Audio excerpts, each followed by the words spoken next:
La rencontre du rocher du Trisac. Dans ce cas-ci, est-ce que c'est criminel? Pas en tout. Une dualité qui rassemble les idées. Mais non, tu peux pas dire ça. On rembobine cette affaire-là. Non. Prends soin de toi, là. Oui, Hein, tu me tu protèges. sais. Je le sais. Compte toi-même. La rencontre du rocher du Trisac. Écoute, Benoît, quand Ouais. je parle. Sacrement est si belle. On a oublié d'appeler la STM. Maudite marde. Qu'est-ce que Lundi, on va les appeler. Ensemble Montréal, d'ailleurs, regarde ça, Sophie. Tu sais, Oui. la famille Lee, là. Oui. Ton Ton dossier que, oui. Hier, on montre une carte comme quoi la STM a 3 emplacements dans des stationnements Ailleurs. à côté. Oui. Bellechasse-Saint-Denis. Ah Puis oui. il dit non, on veut pas faire ça, on va exproprier une famille. Là, la nouvelle, il faudrait qu'on reprenne la nouvelle. Là. On peut pas laisser cette famille-là. Là, on s'est dit, on va appeler Ensemble Montréal. Puis là, t'appelles Ensemble Montréal. Non, on est occupé à lire le budget. Là, vous avez pas une crapule disponible pour dire... crapule. Excuse-moi, là. Une personne, Non, un porte-parole, non, un non. intervenant. Allumé, asti. Allumé. Ensemble Montréal, pourquoi ils gagnent pas les élections? Parce qu'ils sont pas là quand c'est le temps d'être là. Puis ils ont rien à dire. Quand là, Aref Salem, il vient, puis il est mi-figue, mi-raisin. Puis je veux pas choquer trop. Tu sais, les gars ordinaires. Ah, Sophie. les gars ordinaires. Les gars ordinaires. T'écris là-dessus aujourd'hui. Ben oui, puis ça n'a rien à voir As-tu vu avec le ton lien? dossier. As-tu Ben vu le le lien. lien? C'est As-tu vu? un esprit de lien poche de chez poche, de la grande pochitude. Non, ça, tu parles contre ton cœur. Oh. Puis je le vois dans tes yeux. Alors, continue. Alors, c'est drôle parce que tout à l'heure, Cybèle, elle voulait qu'on fasse l'horoscope. Puis, elle voulait que je fasse Moi, je crois pas à ça du tout, l'astrologie. Je trouve que c'est Mais des tu le lis en sornettes. cachette. Non, pas en tout. Mais là, t'as dit, tu m'as regardé en disant, toi, t'es une vraie scorpion. C'est vrai? Ouais, les scorpions, ils piquent. Ah, ça pique. Il pique tout le temps. Tu piques. Ah, tu me fais mourir de rire, Benoît. T'as-tu une mauvaise Dutrisac. journée? Non. Hey, je voulais T'as-tu te une dire. bonne journée? Moi, j'ai une super bonne journée. Ben Puis oui. j'ai pris ta défense aujourd'hui. Sais-tu pourquoi? Il y a un texte dans le Journal de Montréal qui parle du fait qu'il y a des gens qui sont jaloux de Cube, donc qui ont déposé une plainte auprès du CRTC. Oui, c'est vrai. Et il y avait un texte et on mentionnait le nom de différents animateurs à Cube. Et on parlait de Benoît Dutrisac avec un S. C'est des épais. Ça fait. Ils sont capables d'aller lire une affiche. Tu sais, le nom est partout. Non, mais regarde, il y a un Z. Ben oui, mais qu'est-ce que tu veux? Non, mais écoute, donc, alors, j'ai pris ta défense puis bravo, j'ai fait corriger. merci. Voilà. Ah, ben merci. Ça fait plaisir. Ouais. Donc, on parle de ma chronique? Ben, je t'en prie. Ouais. Je t'attends. C'est bon. Alors, ce matin, dans le Journal de Montréal, Journal de Québec, j'écris une chronique qui reprend beaucoup une chronique que j'avais faite avec toi, où je disais, moi, je suis écœurée, là. On parle des mal alpha, je veux bien, mais on parle toujours les extrêmes, puis tout ça. Moi, j'aimerais ça faire un documentaire sur des gars ordinaires.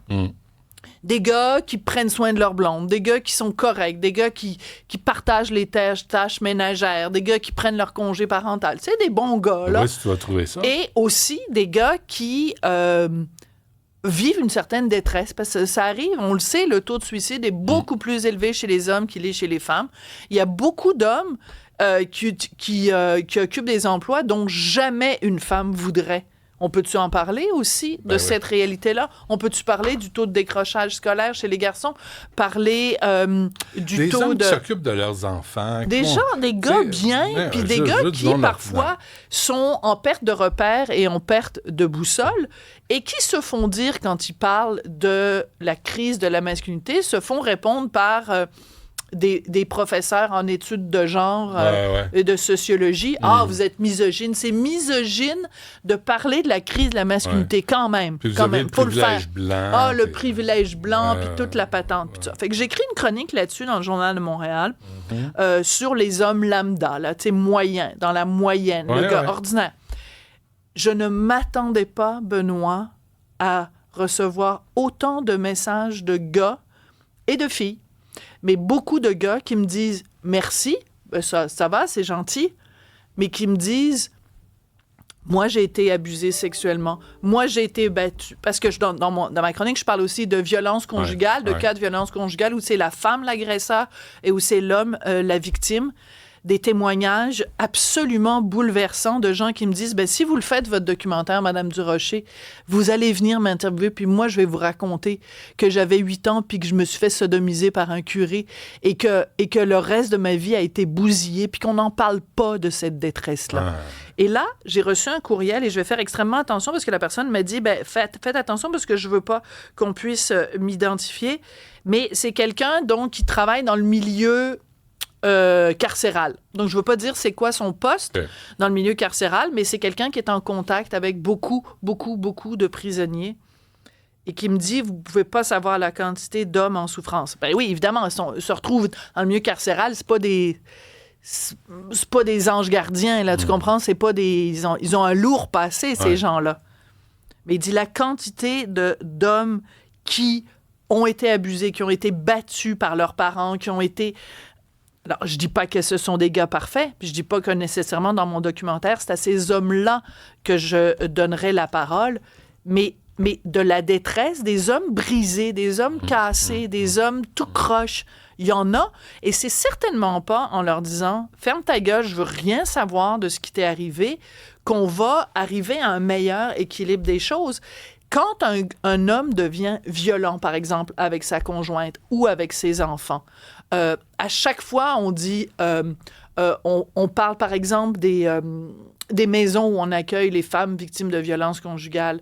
Et moi, à chaque fois, je me dis, ben, est-ce qu'on peut voir aussi c'est quoi la quantité de ressources qu'il y a pour des hommes avant qu'ils passent à l'acte? Oui, les attraper avant. Mais en même temps, Sophie, moi, comme homme, comme père, là, comme conjoint, là, à chaque fois, je vois qu'un homme a touché à ses enfants... Ben non, mais la même chose... Tu comprends que tout se passe dans ma tête, là. Fait que moi, j'ai de la misère, mais effectivement, il y en a qu'on pourrait rattraper. Il y en a qu'on pourrait réchapper, puis on le fait pas. À défaut de ressources, de temps, je ne sais pas, tu sais, de la culture qu'on a. Mais je trouve qu'il y a quelque chose là. Écoute, la quantité d'hommes qui m'ont dit merci d'avoir juste tenu des gars ordinaires, là. Je te parle pas des gens qui se retrouvent en prison parce qu'ils ont fait des saloperies, là. Je te parle de petits monsieur ordinaires qui m'ont écrit en disant, ben merci c'était important que ce soit une femme qui écrive cette chronique-là, parce que c'est un gars, tout de suite, on dit, ben évidemment, il défend sa gang et tout ça, mais qui me disent, ben merci de ça, souligner le fait, oui, on existe, puis sais-tu quoi, au Québec, là, c'est une des, si ce n'est la société peut-être la plus égalitaire au monde. Tu sais, ben oui, en Suède, puis tout ça, mais honnêtement, là... on n'est pas tous des chiens sales. Vous n'êtes pas tous des chiens sales. On n'est pas des anges non plus. On n'est pas... Voilà. Mais tu sais, ce qu'ils disent à partir... Tu sais, on n'est pas parfait. Tu sais, on dit même les inconnus... Tu sais, il n'y a même pas de parfait inconnu. Fait que ça n'existe pas, la perfection. Fait que, tu sais, arrêtez. Les femmes sont pas parfaites, les hommes sont pas parfaits. La seule différence, c'est quand les femmes sont excédées... Rarement, ils peuvent envoyer leur conjoint à l'hôpital. L'inverse est réel. Fait que c'est pour ça qu'il faut rattraper les gars avant qu'ils passent à l'acte. Mais même à ça, Benoît, les chiffres sur la violence conjugale, je suis en train de travailler là-dessus, puis il y a d'autres gens que je connais qui sont en train de travailler là-dessus. Les chiffres te surprendraient. Mais tu sais, parmi les informations que je mets dans ma chronique de ce matin, par exemple, la CNESST, quand tu regardes la quantité d'accidents de travail graves, la proportion d'hommes est là, la proportion de femmes est là. Donc, il y a des jobs dont les femmes ne veulent pas. Il y a une beaucoup plus grande proportion d'hommes dans des métiers dangereux. Mais ça, quand on parle de parité puis d'égalité, c'est drôle, hein? Moi, j'entends pas beaucoup de féministes en disant il faudrait qu'il y ait plus de femmes qui aillent dans des métiers extrêmement dangereux physiquement pour qu'on puisse rééquilibrer les accidents de travail.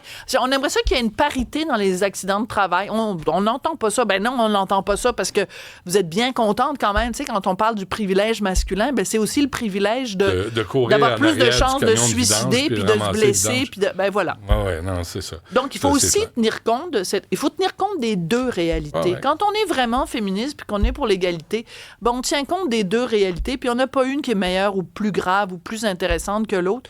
Il faut tenir compte des deux. En tout cas, bravo pour la réimpression de ton livre. Oui, merci. On va en réimpression. Quel merveilleux cadeau à offrir à Noël. Ben là. Chers amis. C'est un format parfait. Oui, ça se donne. Ça se donne comme ça en dessous du sapin. Et ça s'emballe facilement. Où sont les femmes? Oui, où sont les femmes? T'emballes ça, tu mets derrière le scotch tape, là, pas sur le dessus. Avec non. Avec un petit puis pompon. tu fais des petits coins comme ça, puis tu rabats les coins. Ça, c'est beau. Ah, c'est parfait. Et juste recevoir l'emballage, c'est de fou comme de la vente. Beauté. Ah, je le sais. Fait que ça, c'est pour Noël. Merci, Sophie. Mais à mettre sous le sapin pour ne pas se faire passer un sapin. On l'apprécie. Merci. Oui. Mais cette semaine, Sophie Durocher a raconté une blague en entier, puis je pense que c'est un moment dans l'histoire de l'humanité. Merci, Sophie. À 2 heures, peut-être. Ah, je te jure. Non, insiste pas. Arrête ça là. Arrête.